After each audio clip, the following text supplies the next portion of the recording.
राजस्थान में most backward class में backlog की भर्तियां समेत अन्य मांगों के लिए गुर्जरों ने फिर से आंदोलन शुरू कर दिया है।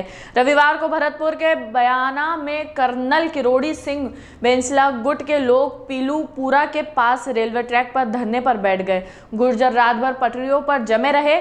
धरना आज भी जारी है। आंदोलनकारियों ने दिल्ली मुंबई रेलवे ट्रैक की फिश प्लेटें उखाड़ दी हैं, इसलिए रविवार को 40 मालगाड़ियों समेत 60 ट्रेनें डाइवर्ट करनी पड़ी।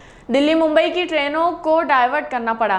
2 ट्रेनें रद्द करनी पड़ी। आज भी 4 ट्रेनें रद्द की गई हैं। रविवार को रोडवेज के 5 बड़े डिपो डोसा, हिंडौन, करौली, भरतपुर और बयाना की करीब 220 बसों को रोक दिया गया है। इस वजह से त्योहारों के सीजन में जनता परेशान हो रही है। भरतपुर, करौली, डोसा, सवाई माधोपुर और जयपुर जिले की कई तहसीलों में इंटरनेट बंद है।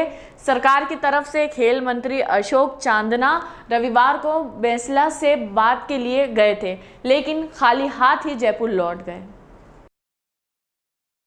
Please like, subscribe and press bell icon for more updates.